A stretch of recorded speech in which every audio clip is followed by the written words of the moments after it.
hora, que es la hora de nuestro programa. Hoy vamos a tocar, tal cual como se los prometí el miércoles, el tema de la cumbre, pero a nivel de análisis, la cumbre de las Américas. Ustedes, me imagino que estuvieron siguiendo durante el fin de semana lo que ocurrió en Panamá, pero si no lo siguieron no importa porque aquí se van a enterar de todo. Además, hoy vamos a tocar también el tema del lanzamiento para la presidencia de los Estados Unidos, tanto de Hillary Clinton como de Marco Rubio.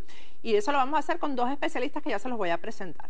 Se preguntarán algunos venezolanos, ¿y por qué no se toca el tema del 13 de abril? Bueno, este tema del 11, 12 y 13 de abril, que ha sido además tan trillado y tan manipulado, hoy estuvimos viendo en la prensa venezolana, en los medios de comunicación, estuve viendo una entrevista que se le hizo a Diosdado Cabello en Globovisión, bueno, realmente llena de mentiras. De todas maneras, durante esta semana vamos a tocar algunas de esas mentiras, sobre todo en el aspecto militar, que es lo más importante ahí, porque ahí fue el factor militar el que decidió una cosa y otra cosa, es decir, el que decidió la salida de Hugo Chávez y después decidió el regreso de Hugo Chávez, previo, por supuesto, a la actuación del pueblo en aquella marcha que nunca vamos a olvidar, una marcha en la que los venezolanos realmente protestaron a un gobierno que no era ni siquiera un 10% de lo bárbaro que es hoy en día y donde no habían pasado todavía ni una cuarta parte de las violaciones a los derechos humanos que hemos visto durante estos 13 años que han sucedido a ese 2002. Vamos a empezar este segmento riéndonos un poquito, vamos a burlarnos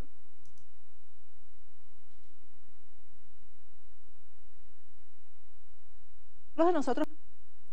Lamentablemente ese es el presidente de Venezuela, Nicolás Maduro. Vamos a ver algunas de las torpezas que no solamente nos tocó ver a los venezolanos, sino al mundo entero durante la intervención de Nicolás Maduro en Panamá, que más allá de las locuras y las insensateces, etcétera, lo que vimos fue a un Nicolás Maduro rogándole atención a Barack Obama. Y yo me pregunto, y me pregunté en el Twitter en ese momento, porque lo estaba siguiendo en vivo y estaba analizando un poquito, comentando en mi Twitter, yo me pregunto, tanta recogedera de firmas, hablar contra el imperialismo y todas estas cosas para después hacer ese papelón que hizo Nicolás Maduro en Panamá, rogándole atención a Obama. Yo sé que es eso como las mujeres que le dicen al tipo que no las quiere, al hombre que no las quiere, bueno, si no me quieres está bien, no te llamo más, y a los 5 minutos está mandando mensajes, escribiéndole en el WhatsApp, etcétera, etcétera. Entonces, yo quiero que ustedes simplemente vean algunos de los momentos de esta aparición en la Cumbre de las Américas que hizo Nicolás Maduro. Vamos a ver el primer video. Lamento que no esté el presidente Obama aquí, a quien respeto, a pesar de que ha amenazado a mi patria.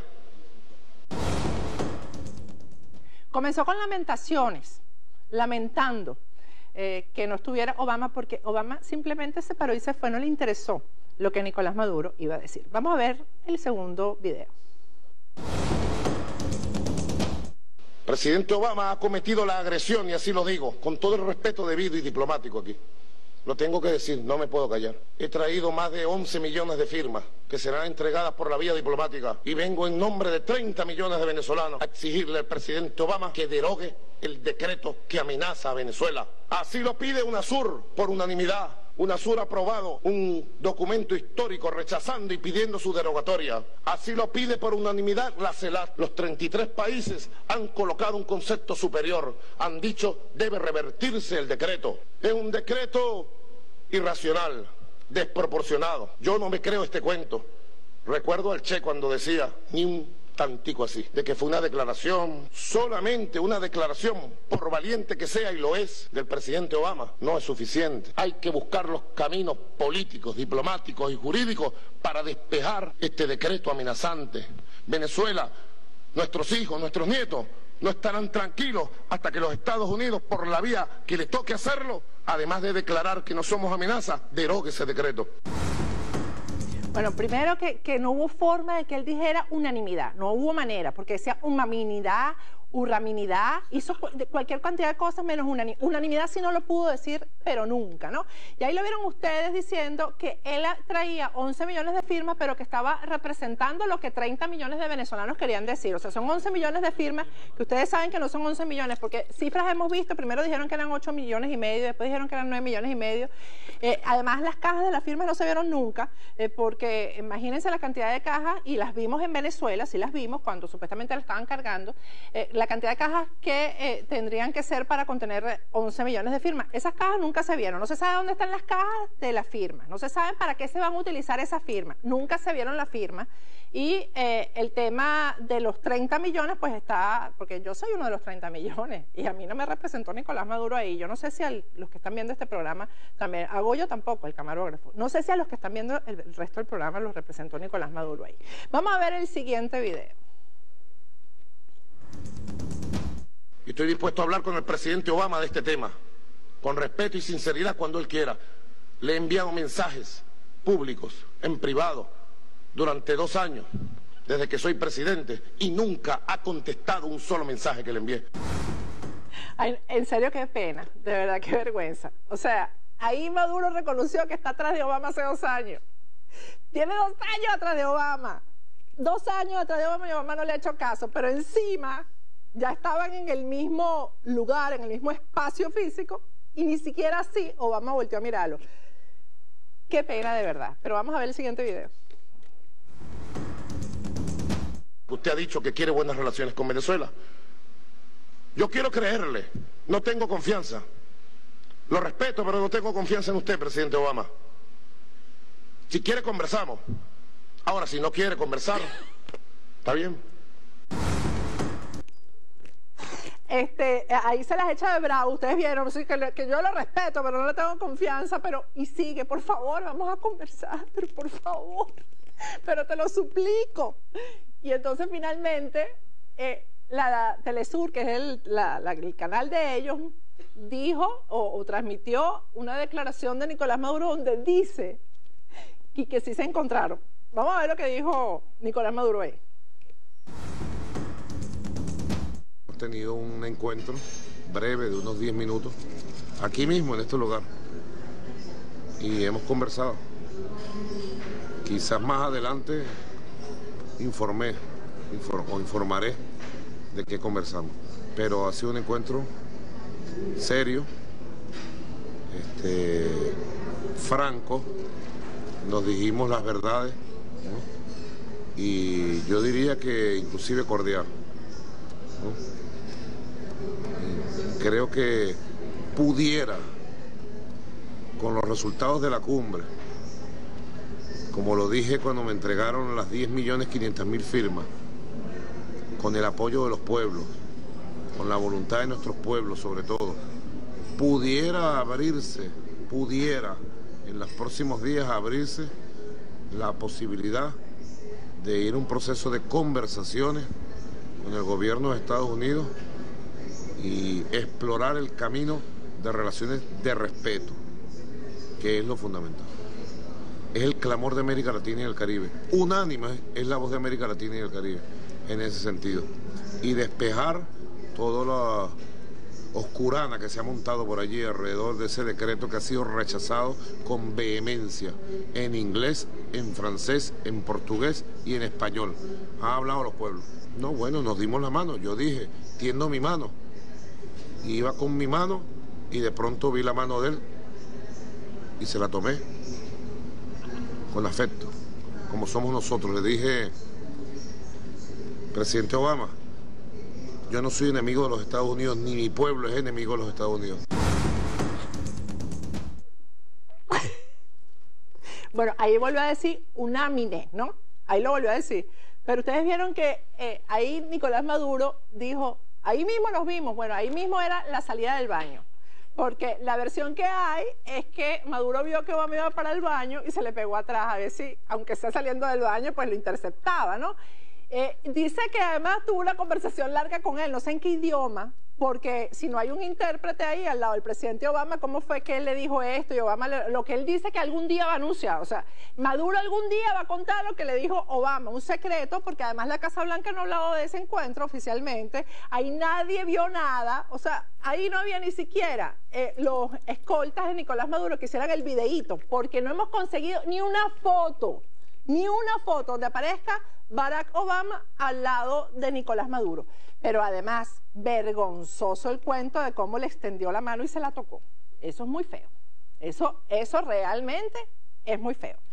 Pero bueno, hasta ahí llegó el cuento del encuentro, porque, repito, hemos buscado registros durante todo el fin de semana, fotos, imágenes, incluso allá había una persona, como ustedes lo vieron, con un celular grabando, no sé, nadie, ni siquiera un curioso, los vio ahí en el baño, donde lo interceptó Nicolás Maduro supuestamente, porque cuando él señala, ahí mismo fue que nos encontramos, ahí mismo era la salida del baño.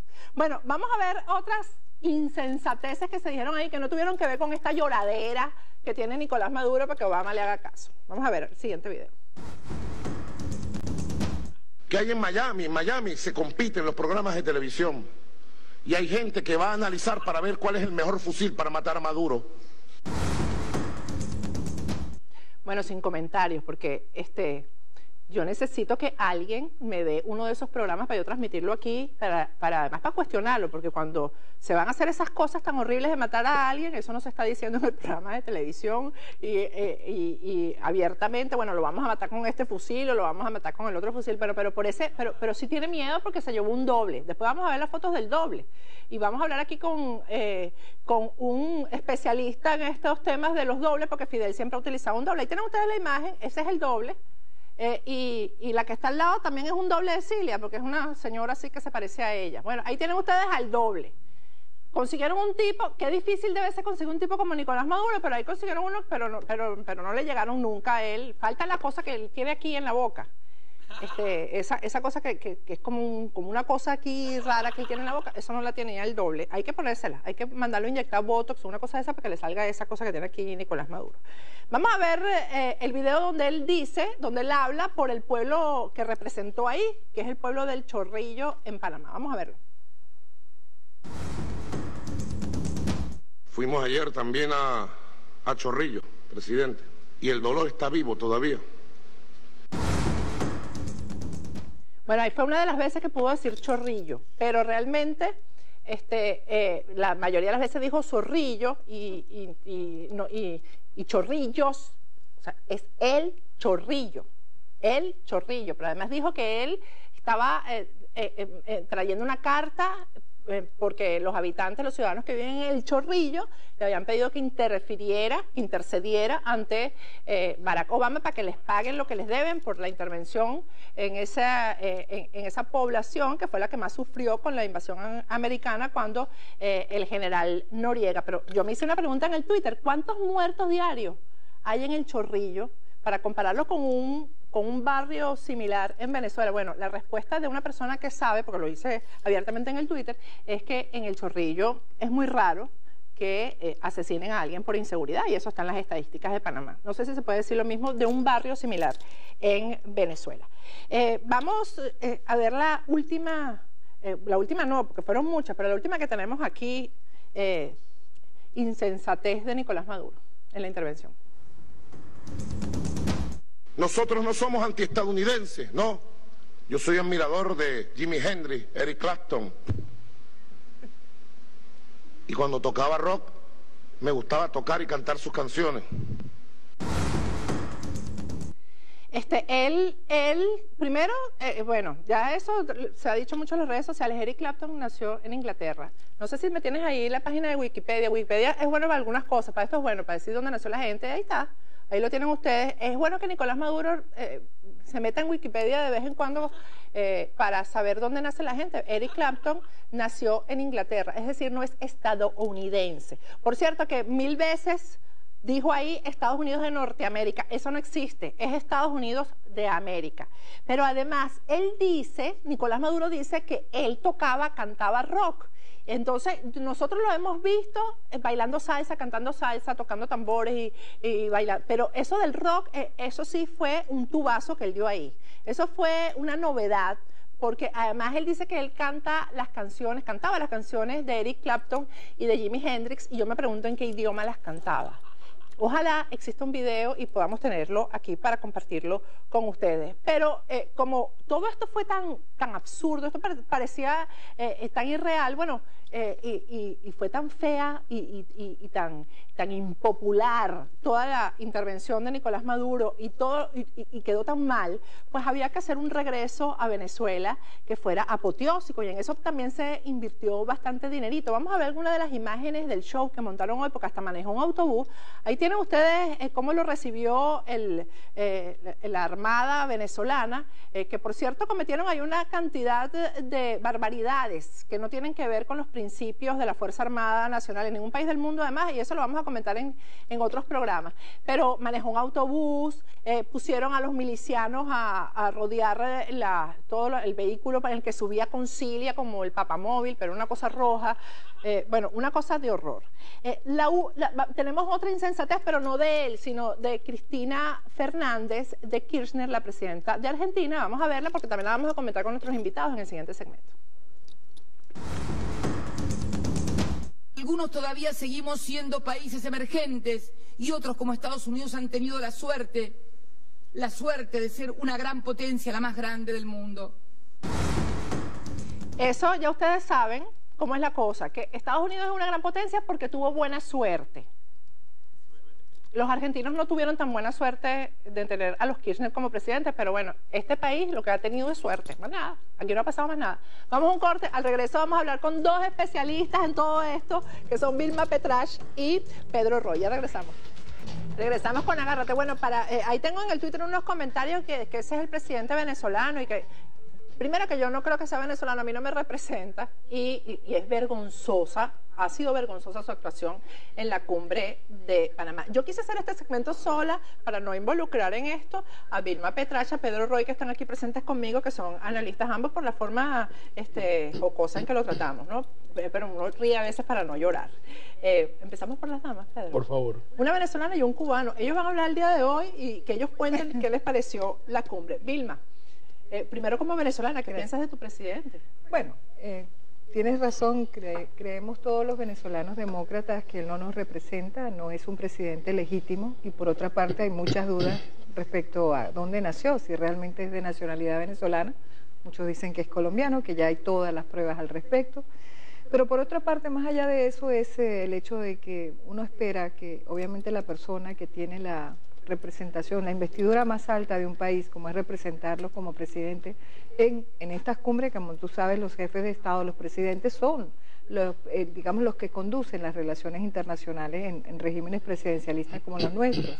Y es lamentable que este señor no tenga la preparación, como que tampoco lo tiene su canciller en general, ninguna de las personas que nos representa a nivel internacional.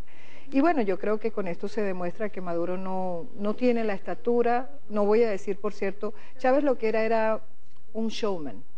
Él está muy por debajo de Chávez en ese aspecto, pero Chávez tampoco fue una persona de las cuales nosotros nos pudiéramos sentir orgullosos, más allá de que ahora algunas personas traten de diferenciar que él está destruyendo el legado de Chávez, como lamentablemente, por cierto, lo dijo Lilian Tintori. Creo que al contrario, él está reproduciendo, él es un producto del legado de Chávez, porque todo esto ha sido posible, y no quisiera entrar en esa crítica. Creo que fue mal asesorada ella en decir esto.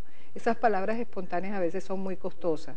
Evidentemente Maduro es producto de ese legado destructor de la venezolanidad que representa Nicolás Maduro, y que obviamente Chávez fue el gran constructor de ese proceso, con la ayuda de los Castro, por cierto. Sí, nunca olvidemos vamos a ver un sonido para que ambos me lo comenten, porque es un sonido de Nicolás Maduro, pero en el que habla más o menos de la situación de América Latina, ¿no? Y hace algunas afirmaciones. Yo quiero que los dos me la comenten. Vamos a ver el de desigualdad y prosperidad, cuando habla de eso, Nicolás Maduro. Es la desigualdad la base de la creación de miseria, es la desigualdad la que crea las condiciones para que las oligarquías, en vez de invertir en salud, educación, digan que la salud y la educación no son derechos sociales, sino derechos privados. ¿O miento? No es la lucha de nuestro pueblo, pues. Digan que la vivienda no es un derecho social y humano, sino negocios de los bancos, y le quiten la vivienda a miles de hombres y mujeres y de familias. Prosperidad, estoy seguro y convencido de esto, querido presidente Varela, se construye en la misma base, como dice el presidente Evo Morales, que rescatamos nuestra independencia. Pedro Roy, ahí se dirige directamente el presidente de Panamá, un país que sí es próspero. Si hablamos de prosperidad, que es un país donde la gente cada día vive mejor. Eso me parece a mí que es prosperidad. Mira, todo el tiempo y todo lo que has enseñado nos demuestra la incoherencia que hay en la cabeza de Nicolás Maduro. Él no puede poner dos fichas juntas. Es lamentable. Del discurso que precede a su llegada a Panamá, un discurso agresivo, un discurso con ataques feroces, confundiendo a Venezuela con 7 individuos de su gobierno acusados de violar los derechos humanos. Y entonces pide que los saquen, que cancelen las acusaciones. Las acusaciones están vigentes y van a seguir vigentes. Pero al mismo tiempo, cuando él llega con ese discurso que tú nos enseñaste, o el discurso de un animalito con el rabo entre las piernas, patético, siguiendo instrucciones de su jefe, Raúl Castro, que le dijo muy claro: no me vas a dañar el escenario que tengo yo con Obama. Y así fue. O sea, el patico que quedó marginado, nadie le hizo caso, y vemos en ese momento el encuentro de Raúl Castro con Barack Obama. Y aquí es donde viene la impotencia, la inutilidad de la OEA.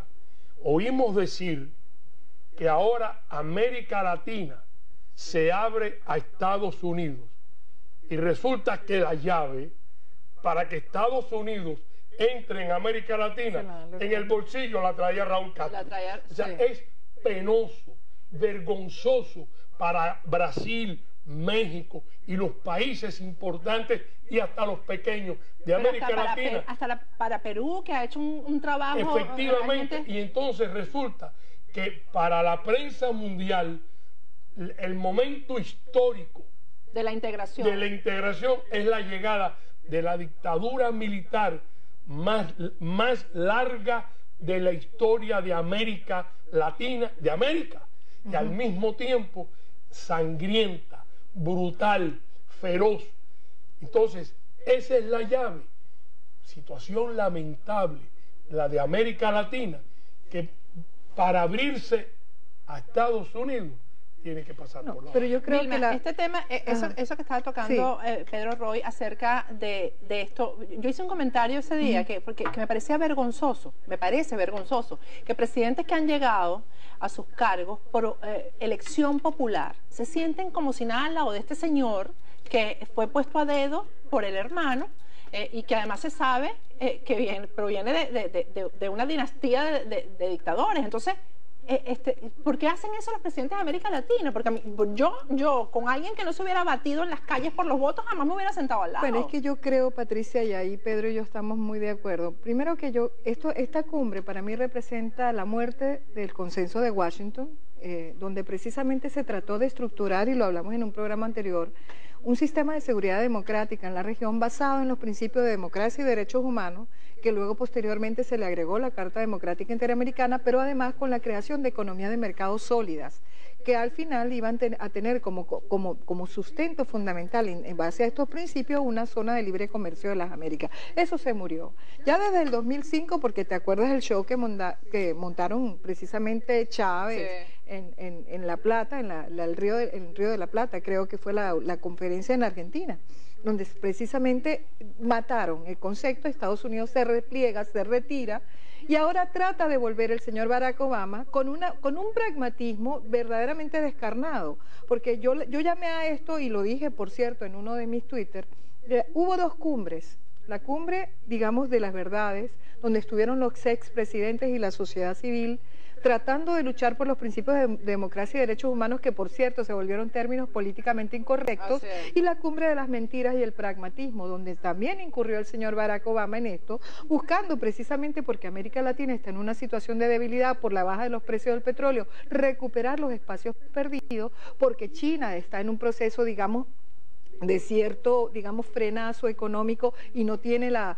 agresividad de inversión que ha tenido en estos últimos tiempos, entonces tratando de recuperar espacios, pero comprometiendo pilares fundamentales, principistas, que han sido los que le han dado fuerza desde el punto de vista del llamado poder blando a los Estados Unidos en el mundo, en materia de democracia, en materia de derechos humanos. Entonces es contradictorio, porque por un lado lo aplica con Venezuela, tratando de que América... todo fue contradictorio. O sea, es contradictorio, y por el otro lado entonces recibe por la puerta grande al que, por cierto, como dice Pedro, tiene la llave, porque resulta que ahora tiene mayor poder blando y mayor prestigio, y cuando digo blando no me refiero al concepto de prestigio por razones de los principios que representa. Lo que yo quiero decir con eso, Patricia, es que el concepto de democracia representativa también murió con esta cumbre. La defensa de ese concepto murió con esta cumbre, porque ya ninguno de los gobiernos, ni siquiera aquellos gobiernos democráticamente electos, están dispuestos a defender esos principios democráticos. Ese es el resultado de la cumbre, estamos en presencia, exactamente, de una regresión histórica. Cuando Estados Unidos... De la mano de Barack Obama. Exacto. Dicen, es un cambio, sí, es un cambio, pero un cambio de regresión, porque estamos regresando a la época en que Washington alentaba las nefastas dictaduras de América Latina, cuando se abrazaba a los Trujillo y abrazaba a los Somozas y a las dictaduras de América. A eso estamos. ¿Y por qué no, pero por qué no abraza entonces a Nicolás Maduro, que está en la misma situación? Porque Nicolás Maduro es un títere de La Habana, y él se fue a abrazar con el jefe. Además, y hay que recordar que existe en América Latina y en muchas partes de la prensa norteamericana, en los editorialistas, en las universidades, los jefes de cátedras, los editores de las grandes, la prensa norteamericana, son producto de los años 60, que soñaron, tuvieron su sueño con la Revolución Cubana. Entonces, para ellos es como un espejismo, una regresión, un espejo de esos que a veces te paras en los circos y te distorsionan la realidad. Eso es lo que estamos viendo. Y entonces te aplauden a Obama, porque de cierta manera también están regresando a los 60. Bueno, prácticamente eso. Vilma, vamos a ver primero, para tu intervención, vamos a ver el video donde Raúl Castro le pide perdón a Obama, y tiene mucho que ver con eso que está diciendo Pedro. Vamos a verlo.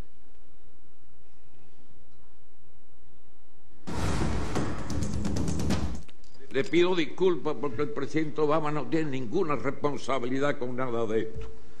De los, ¿cuántos presidentes hemos tenido? 11, 12. 10 antes que él. 10 antes que él.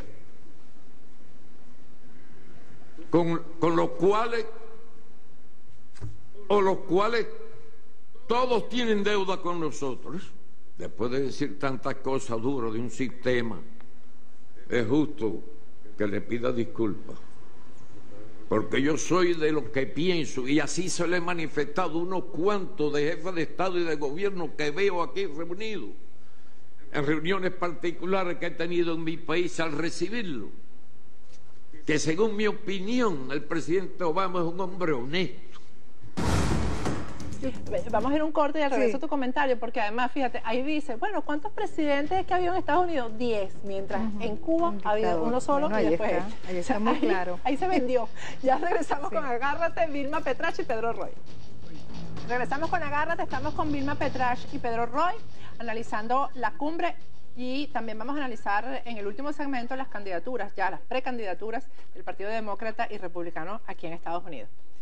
Vilma, el comentario que ibas a hacer acerca de esto también que tiene que ver con el perdón que Raúl Castro le pide a Obama. Sí, bueno, es que, yo quería redondear un poco la idea de lo que yo te estaba diciendo. Lo que triunfa acá es el consenso de La Habana.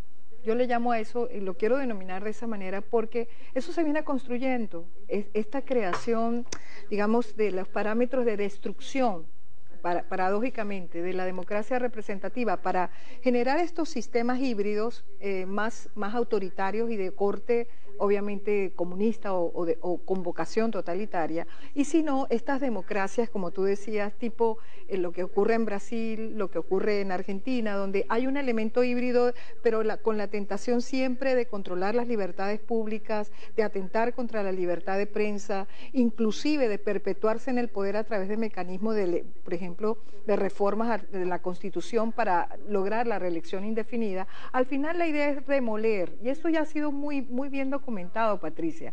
Yo creo que cuando el presidente Obama acude a esta cumbre y no pone claramente las reglas del juego de cuáles son los requisitos de democracia y derechos humanos que debemos tener, y el solo hecho de la presencia por la puerta grande de un gobierno que, como tú dices, lo decías cuando mencionabas la cantidad de presidentes que han pasado electos en los Estados Unidos mientras se ha perpetuado esta dictadura dinástica, que es lo que ocurre en Cuba, donde inclusive se dan el lujo de decir, bueno, nosotros llegamos hasta el 2018, pero ya pasó del hermano a él y después pasará a los hijos de la nomenclatura que existe en Cuba. Ya te está diciendo en qué dirección van.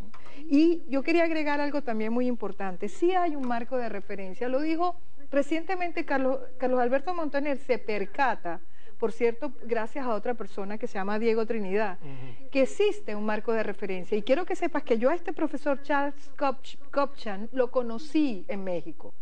Ya él en aquel momento hablaba de la declinación de la hegemonía de Estados Unidos, de que el mundo se estaban convirtiendo en centros de poder alternativos y que Estados Unidos se tenía que adaptar a esto porque realmente estábamos transitando hacia un mundo poshegemónico.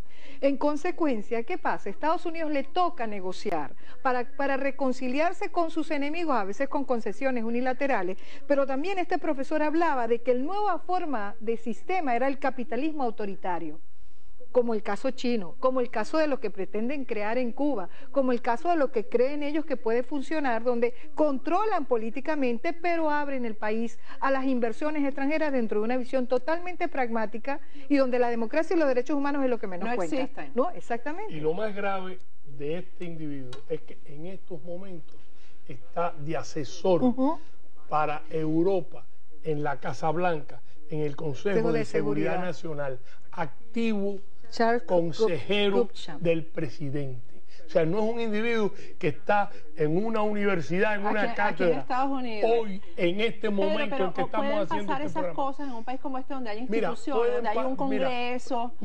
¿Eso pasa aquí? Pueden pasar, y han pasado en el caso cubano. Mira específicamente, y te lo digo muy rápido. Sí. A cambio de un individuo que lo cogieron con 5 computadoras, lo cambiaron por 3 espías, uno de ellos condenado a 2 cadenas perpetuas por haber participado en un asesinato, en un crimen. La reconocen diplomáticamente a Cuba, lo van a elevar a nivel de embajada, a Cuba la sacan de la lista de países, pero eso está en camino porque el presidente dio instrucciones. Lo que existen son precisamente mecanismos de procedimiento. Pero que hay un Congreso, Pedro. El Congreso no puede evitar, no tiene autoridad. El Congreso, pero tiene 45 días para dar su opinión. 45 días para dar su opinión y eso es lo que están esperando, los 45 días. Pero esto ya está cocinado, servido y listo para comérselo. O sea, y todo lo ha dado Obama a cambio de nada.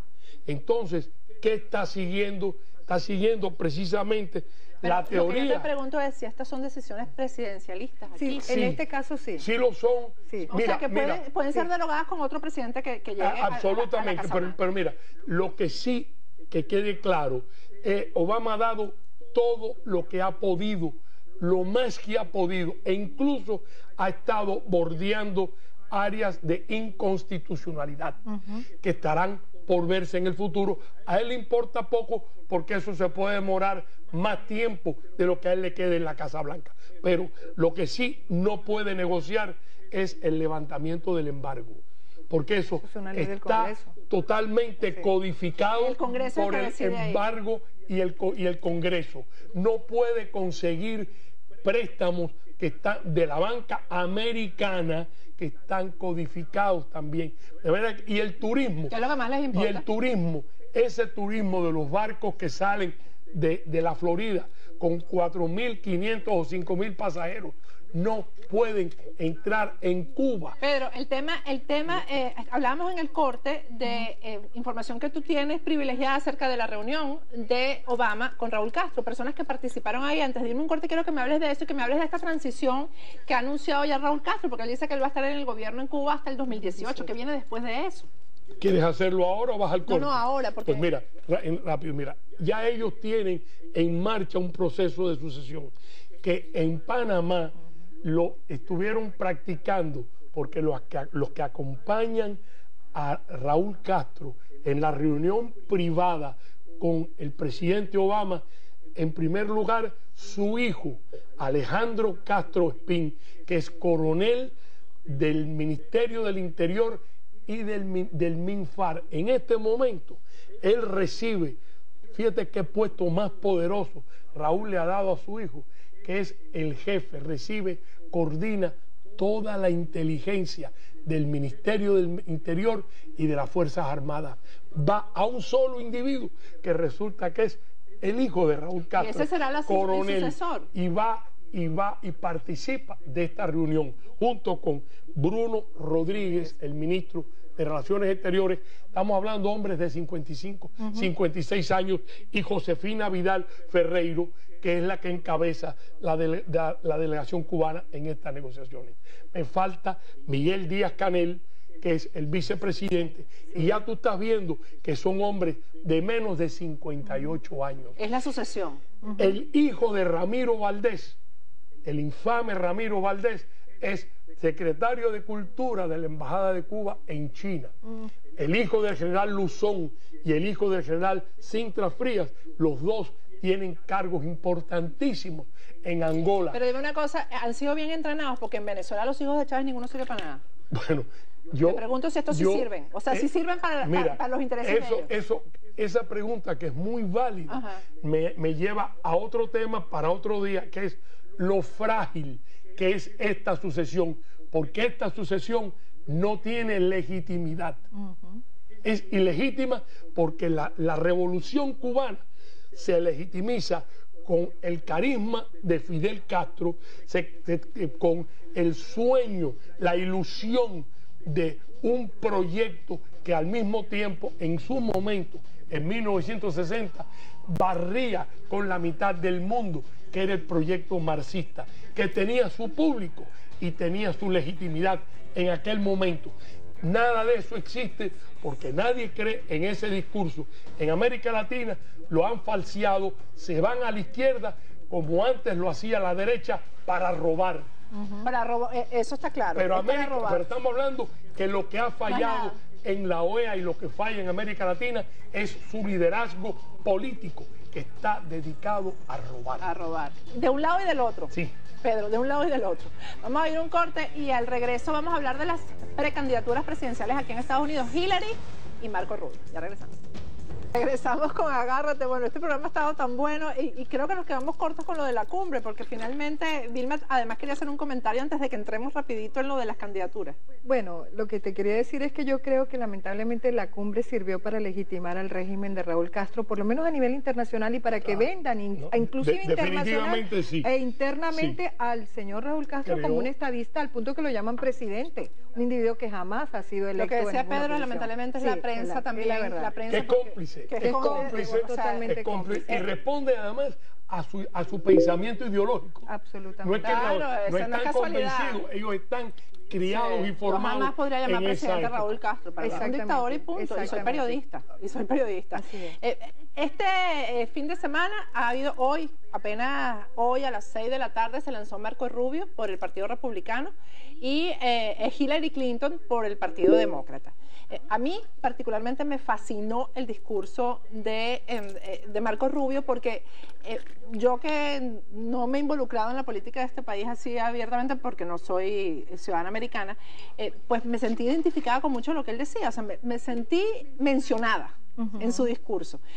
Pero son dos minorías prácticamente, estamos hablando de una mujer y estamos hablando de hijo de inmigrantes, de un cubano americano. Son dos minorías las que se han lanzado. Mira, que en cualquier caso lo que ocurre, yo creo que podemos ver historia, así como en la elección del 2008 vimos historia, indudablemente una mujer pudiera haber sido presidenta, por lo menos candidata a la presidencia en el Partido Demócrata, y un afroamericano, Barack Obama. Ahorita yo creo que el tema más interesante es ¿qué va a pasar? Porque se están contraponiendo una visión de presente a futuro con una visión de un presente que llama a un pasado. Por lo menos eso es lo que Marco Rubio nos está tratando de transmitir en su mensaje. Hay una brecha generacional, el país quiere otra cosa, hay que mirar hacia adelante.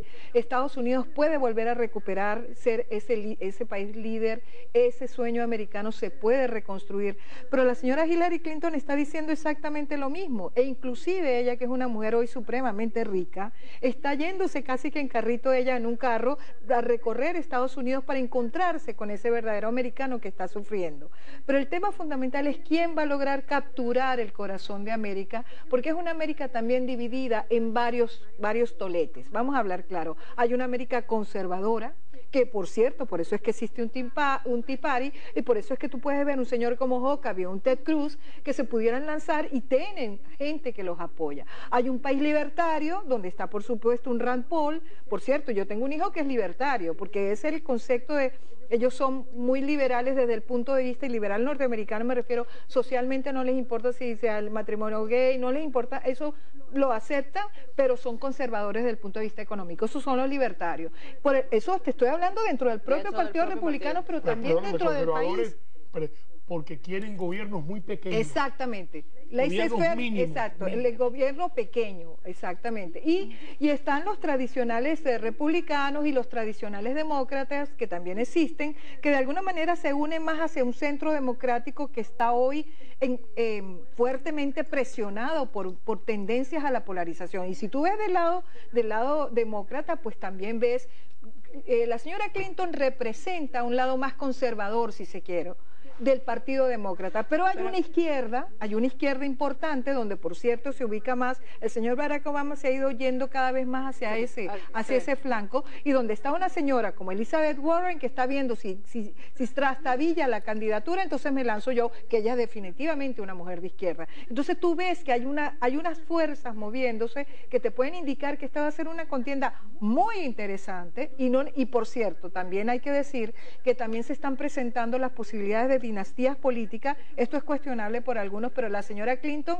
es parte de esa dinastía, y Jeb Bush, por supuesto, de la dinastía Bush. Pedro, en el caso, te quiero hacer dos preguntas en una. El caso de que Hillary Clinton prácticamente parece que es la candidata del Partido Demócrata, ¿tú crees que siga con esta política de Barack Obama, si se va a comportar igual, sobre todo en cuanto a las relaciones exteriores?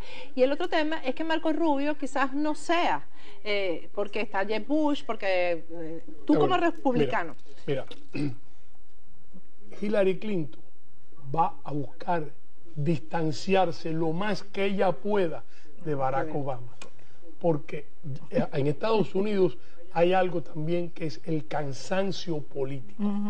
Y de los 8 años. Exacto. Y Barack Obama, independiente de todos los problemas que tiene, que son enormes, hay un agotamiento, un cansancio con su política. De manera que, además, todo indica de que este problema que se le presentó a Hillary con su computadora, lo que se llaman la información, lo que dicen aquí el leaking, salió de la Casa Blanca. De ahí mismo. O sea, ya tú estás viendo que sí hay un antagonismo entre la Casa Blanca de Obama y los Clinton, no hay ninguna buena relación. Al mismo tiempo, fíjate cómo ella se presenta. Ella se presenta de la manera más moderna que hay hoy, que es a través de las redes sociales. O sea, no hace la declaración formal como la hizo anteriormente, porque además tiene necesidad de conectar con el votante medio. A ella le cuesta lo que le sobra a Bill Clinton, le cuesta a ella esa conexión. Y tiene un alto índice de desconfianza. O sea, su vida, su actividad, incluso sus gestos son a veces duros, y eso le crea un nivel de antipatía. Y es importante que el público entienda que las elecciones hoy en Estados Unidos, un país supremamente dividido, polarizado, lo decide entre un 8 y un 10% de los votantes. Y a ese 8 o 10%, los otros ya están decididos por quién van a votar. Y lo deciden al mismo tiempo de 8 a 10 estados que se pueden ir. O sea que el resto, Nueva York... Ahora, estos dos lanzamientos han sido en Florida. Sí, pero Nueva York va a votar siempre, por muchos años, demócrata, y California también. Texas siempre en este momento, y luce que en los próximos años, muy conservador, vota republicano. Pero los republicanos no pueden ganar la elección sin la Florida. De manera que la Florida pasa a ser un fundamental, y eso te explica por qué. Y Bush muere o vive en la Florida. Si Bush no gana la Florida, no es el candidato. Bueno, no sabemos, según Pedro Roy va a ser Jeb Bush el candidato, pero qué bueno, el discurso de Marco Rubio se los recomiendo, léanlo, óiganlo. Oye, esa es otra historia. Yo tengo una enorme simpatía por Marco, y como cubano, orgullosísimo, porque él es parte de nuestros hijos, criados en este Miami. Hermosísimo fue su discurso, lleno además de lo que es la esperanza, de sueño. Pero no perdamos la esperanza, no perdamos la esperanza. En algo lo vamos a ver, dice Pedro Roy, que en algo vamos a ver a Marco Rubio, aunque sea Jeb Bush el que gane la candidatura. Bueno, me tengo que despedir, lamentablemente, se me hizo corto el programa. Hasta mañana. Chao.